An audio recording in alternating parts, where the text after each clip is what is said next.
میں فردوس شیخ 1-to-1 scope میں آپ کا سواگت ہے۔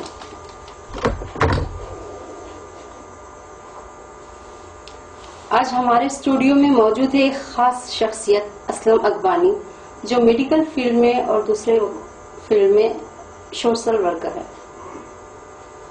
السلام علیکم۔ وعلیکم السلام۔ اسلم صاحب، آپ اپنے بارے میں کچھ بتائیے۔ آپ نے جیسا میرا ایک انٹروڈکشن دیا کہ میں سوشل فیلڈ کے اندر کام کرتا ہوں، اللہ کے فضل و کرم سے اس فیلڈ میں پچھلے قریباً 20 سے 25 سال سے جدوجہد کر رہا ہوں، اور ان لوگوں کی بھی میں خود مدد لیتا ہوں۔ ایسی سنستھائیں جو اس فیلڈ میں کام کرتی ہے ان کا بھی ایک سہیوگ لیتا ہوں اور ان کو دیتا بھی ہوں۔ اور میرا ایک میڈیکل فیلڈ اور ایجوکیشن فیلڈ کے اندر جو سوشل ورک ہے کے تعلق سے جو میں نے اپنا کام کرنے کی کوشش کی، اس کی ایک وجہ ہے کہ آج موجودہ دور کے اندر اس طرف دھیان ہر کسی کا نہیں ہوتا ہے، یا پھر اس کے اندر جو اخراجات ایسے ہوتے ہیں زیادہ تو لوگ اس کو افورڈ نہیں کرتے ہیں، اور لوگ پھر اس کو اوائڈ بھی کرتے ہیں کہ اسے اتنا پیسہ نہیں دیا جا سکتا جس سے اس کا علاج یا ایجوکیشن کیا جا سکے۔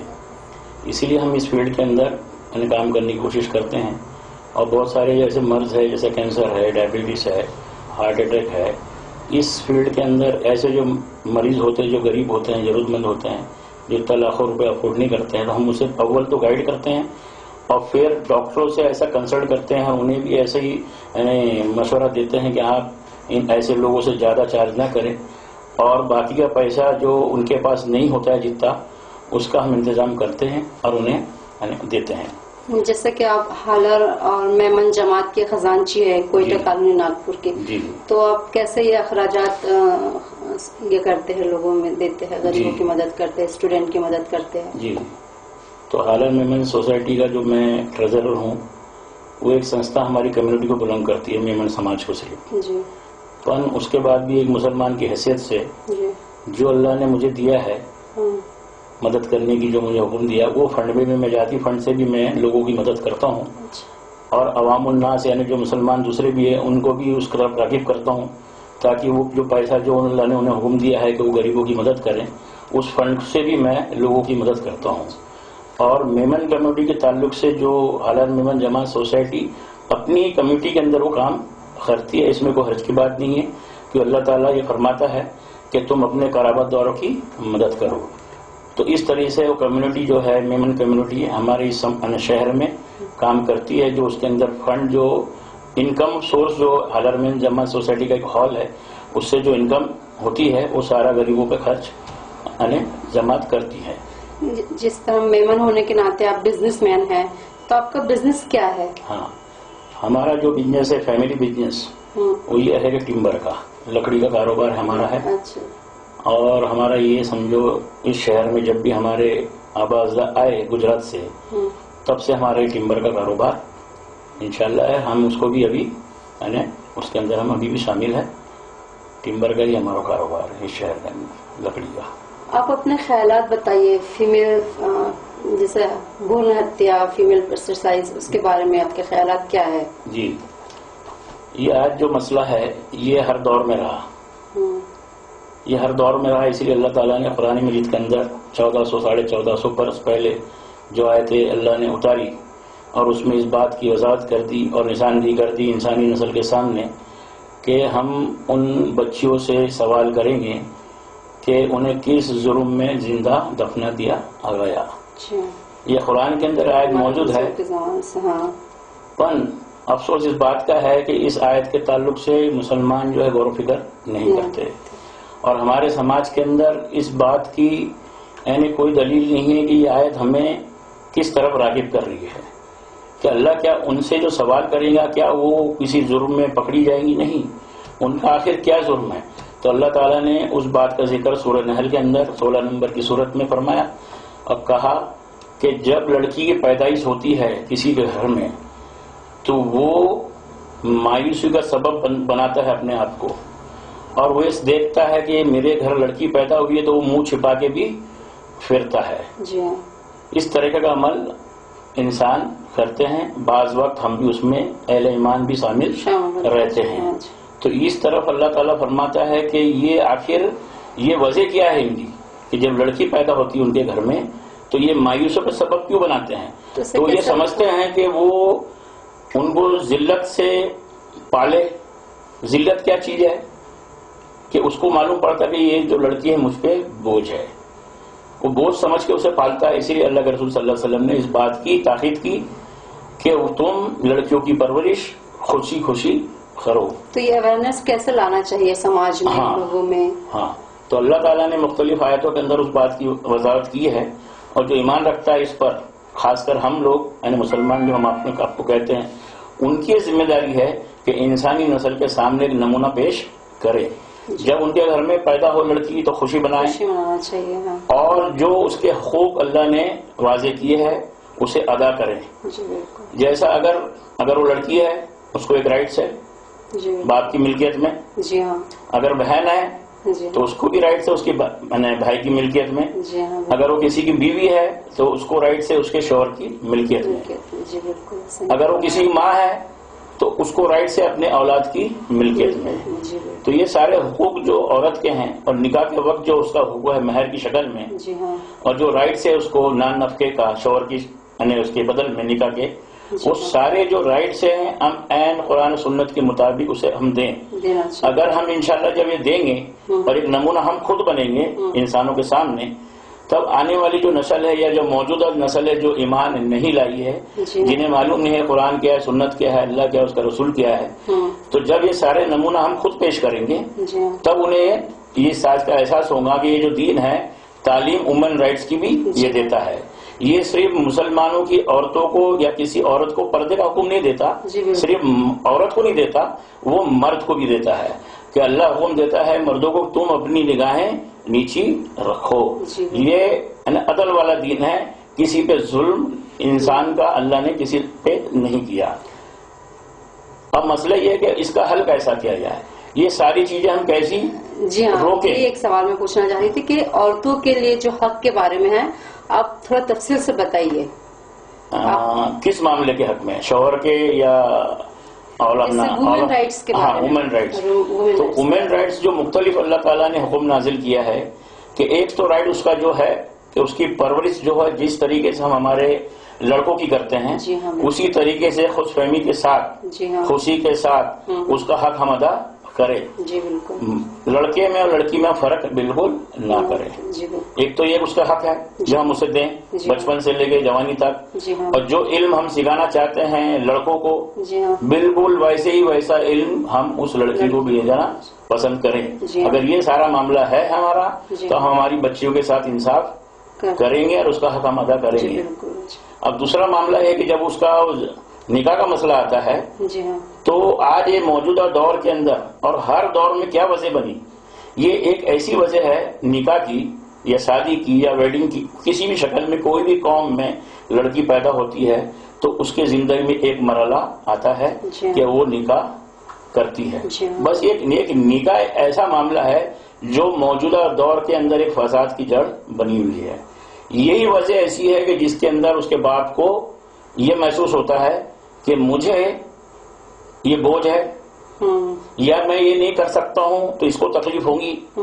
یہ سارا خیالات ہے نا اس کو نکاح کے وقت یا آتے ہیں یا جب وہ پرورش کرتا ہے اس کے سامنے ایک ٹارگٹ ہوتا ہے کہ اس کی نکاح ہوں گی کہ نہیں ہوں گی، یا کیسا لڑکا اسے ملے گا، آگے والی زندگی کیسی گزرے گی. یہ ساری فکر جو ہے اس کے باپ کو لاحق ہوتی ہے.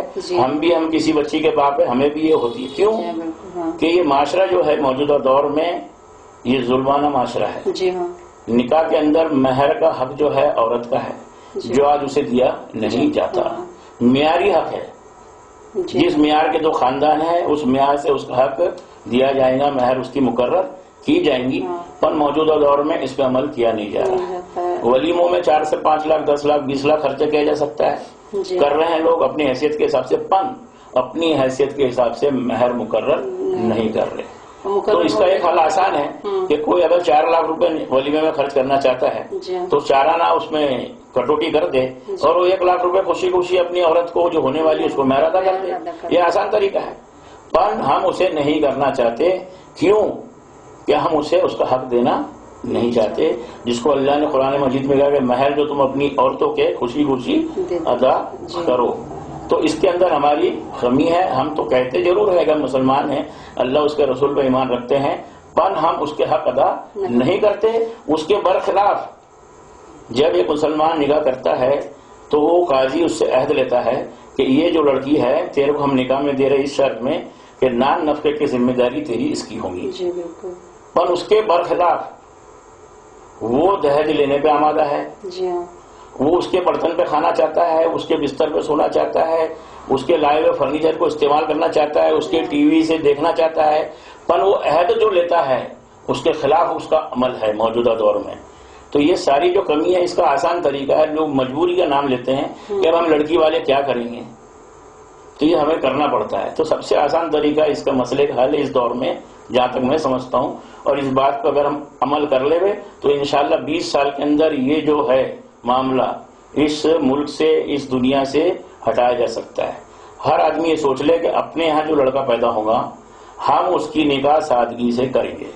ہم کوئی بھی ڈیمانڈ آگے نہیں کر رکھیں گے، کوئی ایسی چیز ہم اس سے لیں گے نہیں، ایک چیز بھی ہم نہیں لیں گے. مہر اسے ہمارے معیاری طور پہ ہمارے حیثیت کے حساب سے ہم دیں گے.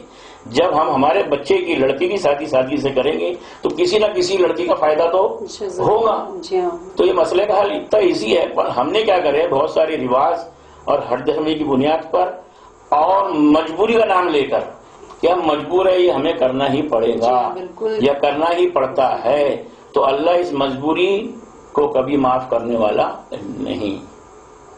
کیونکہ حل موجود ہے کہ آپ اپنے بچوں کی، لڑکوں کی نکاح سادگی سے کرو، تو کسی نہ کسی لڑکی کا تو فائدہ ہوگا نا اس میں. جی بالکل، اسلامک طریقے سے کرنا چاہیے. تو جیسے ہم ہمارے بچوں کی نکاح سادگی سے کرنے لگ جائیں گے اور ہمارے بچوں کی ہونے والی جو بیویاں ہیں ان کو یہ ترغیب دیں گے کہ تم اس بچی کو مہر بروبر دو حیثیت کے حساب سے، اور اس سے کچھ بھی ڈیمانڈ مت کرو، 1 روپیہ بھی، 1 رومال بھی، کوئی ڈیمانڈ مت کرو، تو پھر این ممکن ہے کہ یہ معاشرہ 10-20 سالوں کے اندر سدھر سکتا ہے. یہ ہمارے ہاتھ میں چیز ہے، پر ہم اس پہ عمل کرتے نہیں.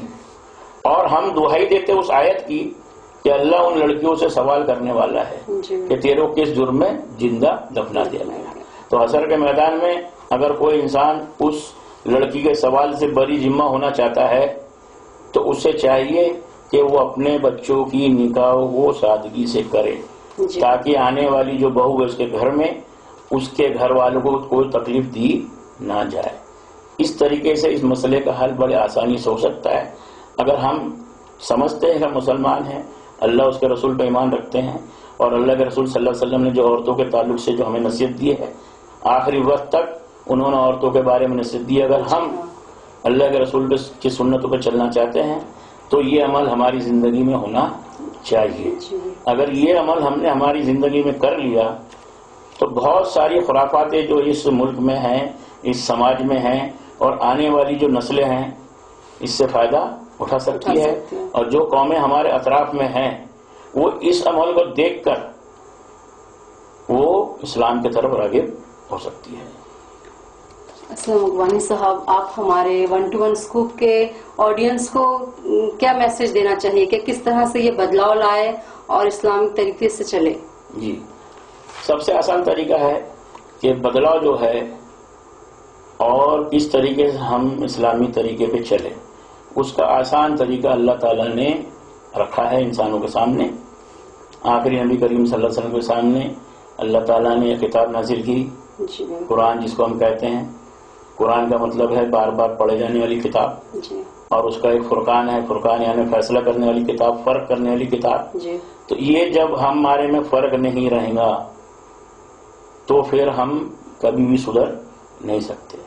کتاب اللہ کی طرف ہم راغب ہو، اس کے اندر جو احکامات ہیں اس پہ عمل کرنے کی ہم کوشش کریں، اور انسانی نسل کے سامنے یہ جو محمد صلی اللہ علیہ وسلم کو جو احکامات دیے گئے ہیں، جو ذمہ داری دی گئی ہیں، اب وہ ذمہ داری آج ہمارے پر ہے. تو جتنی بھی نسل انسان یہاں بستے اس دنیا میں، اس شہر میں، اس ملک میں، ان کے سامنے ہم کتاب اللہ کو پیش کریں.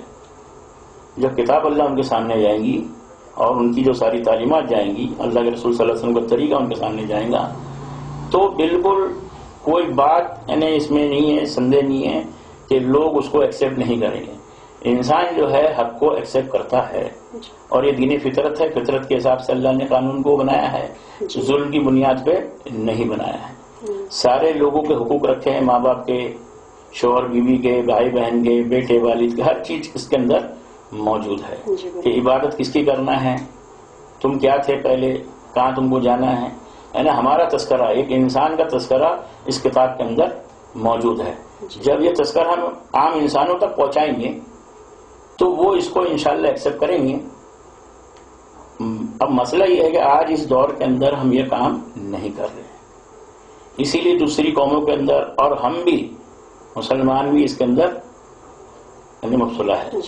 کتاب اللہ سے دوری، اللہ کے رسول صلی اللہ علیہ وسلم کی سنتوں سے دوری، اور مخصوص باتوں کو لے کر اس کو ہم نے دین سمجھا ہے، مخصوص چیز لے کے ہم چل رہے ہیں.